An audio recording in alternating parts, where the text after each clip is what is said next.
2016 성공 영업을 위한 보험시장 완전 분석을 맡은 백영찬 강사입니다. 우리가 26년 이 시점에서 어떻게 좀 더 고객들에게 적극적으로 다가가서 다른 누구보다도 더 많은 성과를 나타내도록 제안할 수 있을 것인가, 이런 내용들로 하나씩 살펴보도록 하겠습니다. 지금은 치료비 시대다. 암 주치와 순환계 주치가 지금 투트랙으로 가고 있다. 근데 이 흐름은요, 최소한 26년도 상반기까지는 멈추지 않을 것입니다. 이 얘기는 뭐냐, 우리가 이러한 담보가 시장에서 어필되고 있다는 건데, 이런 것들을 빼고 보장 플랜을 만든다는 것은 청약을 하지 말자는 이가 똑같다, 이렇게 이해하시면 될 것 같습니다. 자, 두 번째, 렉앤비 보장이라고 되어 있는데요, 25년도 하반기에 배타권이 풀리면서 여러 회사가 카피했다고 말씀을 드렸었는데, 이게 이제 본격적으로 확산이 될 겁니다. 일단 표적자리 들어가는 말치고 안 되는 담보가 없어요. 근데 이게 렉앤비가 표적 침해 치료제입니다. 그래서 상당히 소구력이 있는 시장에 어필될 수 있는 담보다, 이렇게 이해하시면 될 것 같고요.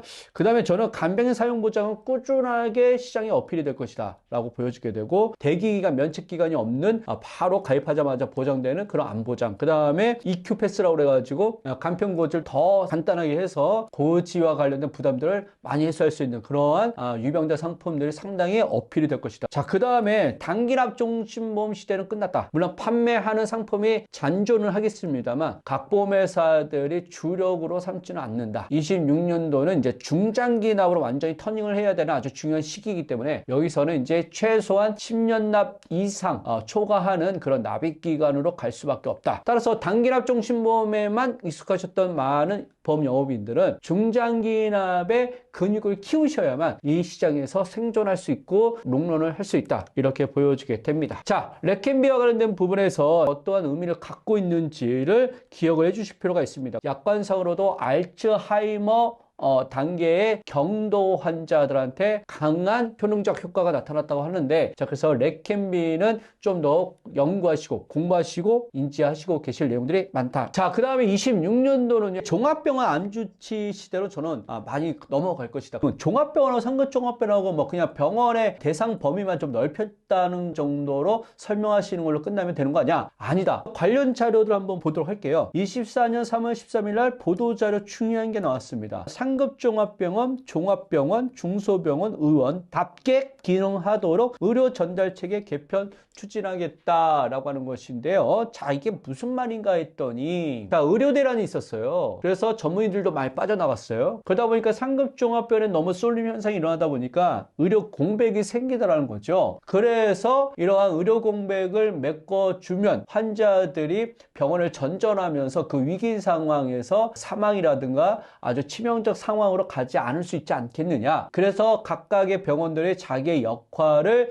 최선을 다해서 할 수 있다고 한다면 환자들이 적시에 치료 행위를 받지 않겠느냐라고 하는 겁니다. 그래서 정부의 의지는 그런 것 같아요. 상급종합병원에는 이제 중증 질환 치료 체계로 완전 재편하고, 나머지는 이제 비중증 질환 내지는 또 중증 질환 경우에 따라서는 그러한 치료 행위가 이루어지는 어떤 분화되는 작업들을 한다라고 하는 그 의지를 보여주고 있는 건데요. 종합병원을 육성을 하겠다는 겁니다. 이 배경하에서 본격적으로 주목받게 되는 담보가 뭐다? 종합병원 암주 치료비 보장이다. 지금부터 미리미리 이 제도적 측면을 잘 숙지하신 다음에 해당 담보를 고객들한테 제안할 수 있도록 해야 밀도 있는 컨설팅이 될 것이다 라고 보여지게 되는 것입니다. 그 다음에 최근에 건강보장성 일변도로 가는 시장의 흐름은 나쁘진 않아요. 그런데 상품의 구성을 보니까 순수 건강보장성 위주로 가다 보니까 해약 환급금 미지급형 내지는 무해약 환급형, 그러니까 중간에 고객들이 해약을 하게 됐을 때 해약 환급금이 거의 없는 이런 구조의 상품이 일반화되다 보니까 해약 환급금이 너무 적더라는 것이죠. 그거에 대한 컴플레인을 갖고 있는 고객분들이 의외로 시장에 많이 생겼다는 게 중요한 겁니다. 그래서 눈치 빠른 회사의 상품들은요, 담보 특약들을 결합하고도 쌓이는 적립금이 있어서 해약 환급금이 10년 납에 120.1%, 그 다음에 20년 차에 뭐 112%, 그 다음에 30년 차에 117%, 해약 환급금을 이렇게 탄탄하게 가져가면서 보장담보에 실질적 필요한 것들은 다 갖춰가게 되는 건강종합보장이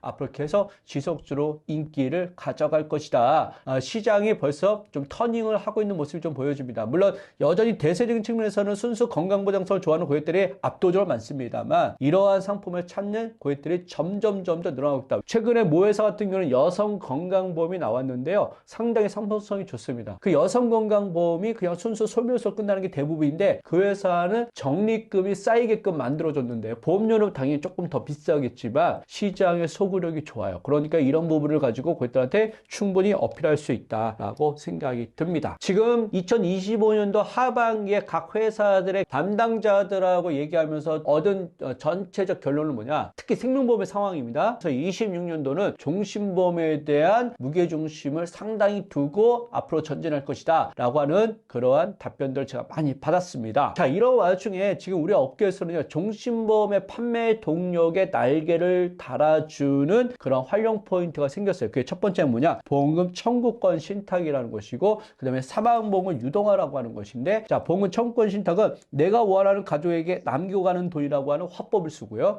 사망보험을 유동화라고 하는 것은 어떤 컨설턴트가 이렇게 얘기를 합니다. 종신보험이라고 하는 건 죽을 때 사망보험금 주는 보험이 아니고 죽을 때까지 돈 쓰고 가는 보험이 종신보험이다. 이렇게 결이 다른 표현을 쓰는데 2025년 주요 업무 추진계획 금융위원회별로 나온 것이 이겁니다. 사망보험 유동화를 통해 고령층의 안전적 소득 확보를 지원하겠다. 즉 종신보험의 사망보험금을 연금 지원을 쓸 수 있게끔 제도적 판을 국가가 만들어주겠다. 그 다음에 보험금 청구권 신탁을 활용한 청년활동이 이루어지고 있다고 하는 것인데 계약자가 종신보험을 계약했는데 유가족 재산관리가 용이하도록 보험금 청구권 신탁이 허용된다. 부동산이라든가 금전 같은 것들은 신탁이 가능했었어요. 보험금만큼은 특히 사망보험금은 신탁을 할 수가 없는 그런 제도적 환경이 있었어요. 그런데 이것을 법적으로 해결했다는 겁니다. 다만 모든 보험 상품에 보험금은 해당되지 않고요. 사망보험금만 신탁을 맡길 수 있다고 하는 건데 계약자가 원하는 방식, 원하는 시기, 원하는 사람에게 보험금을 전달할 수 있다는 것입니다. 근데 제가 주목해서 보는 건 뭐냐면 883조의 보험금 신탁시장 연료라고 하는데 지금 종신보험으로 쌓여있는 자산들이 되게 많다는 거예요. 자, 이런 종신보험의 사망보험금을 신탁계약으로 맺게 되면 고령자의 자산 이전을 현명하게 도모할 수 있다라고 하는 것입니다. 자, 그래서 이 시장을 우리가 주목해서 가야 되는데 상품으로 보면 또 이렇습니다. 지금 종신보험은 어쨌건 사망보장만 얘기해서는 어필이 안 돼요. 연금이라고 하는 것이 어필됐어요. 자, 이거는 26년까지 갑니다. 연금에서 또 하나의 중요한 키워드가 뭐냐? 개런티였어요. 지금 이 자료처럼 3배까지 자, 너가 납입한 보험료가 아닌 사망보험금의 3배까지 증액한 상태에서 사망보험금을 깎아서 발생하는 해약 환급금으로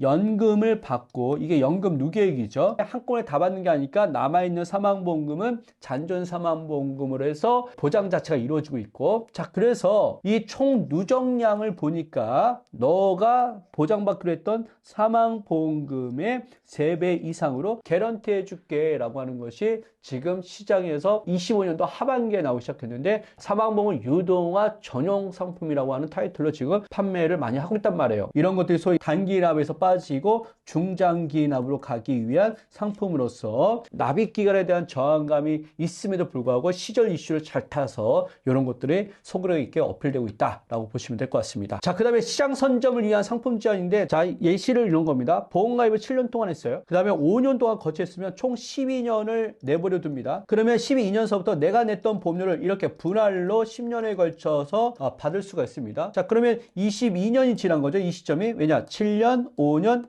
10년 동안 분할로 지급받고 그러면 22년 차에 납입했던 보험료를 다 회수했기 때문에 만약 이때 23년 차에 사망한다 라고 하면 어떤 결과가 생기는 거냐? 내가 냈던 총 보험료에 은행에 맡겼을 때 생기는 이자, 그 이자만큼을 가지고 사망보험금을 갖게 되는 상황이 발생합니다. 지금 여기 시뮬레이션은 보험료는 좀 비싸지만 납입보험료가 1억 1,744만 원이에요. 자, 그런데 사망보험금이 5억이란 말이에요. 그러면 이자 갖고 5억을 가져가게 되는 상황이 발생하는 거죠. 근데 여태까지 납입보험료를 돌려주는 거는 조건을 붙였어요. 근데 이 조건은 없어요. 암이 걸리거나 3대 질병이 걸리거나 이런 게 없어요. 이렇게 12년 기다리면 너가 냈던 거 다 돌려줘. 어마무시한 상품이다. 자, 이게 벌써 올 25년도 하반기에 나왔다. 그러면 26년도에는 이런 상품이 더더욱 시장에 홍보가 되고 충분히 고객들이 선택할 수 있는 여지가 있을 것이다. 자, 이번 시간 정리해 보도록 할게요. 자, 치료비 보장 중심으로 26년도도 역시 강화되는 추세는 거스를 수 없을 것이다. 자, 건강보장으로 닥건 영업 전략을 지향하게 될 것이다. 그 다음에 이제 종신보험이라고 하는 시장으로 가게 될 것이다. 그 다음에 건강보장의 적립화, 즉 해약 환급 쌓이는 게 시장에서 반응을 보이기 시작했다. 네 번째, 마켓 이슈를 적극적으로 활용하는 종신보험. 자, 종신보험은 원래 판매 저항이 되게 심한 상품 중에 하나인데 여기에 날개를 달아주는 그런 시장 이슈가 있다라는 게 매우 중요한 포인트가 됩니다. 이런 것들을 잘 면밀하게 숙지하시고 학습하셔서 현장의 화법을 활용을 해보시도록 노력을 해주셔야 됩니다. 여기까지 정리를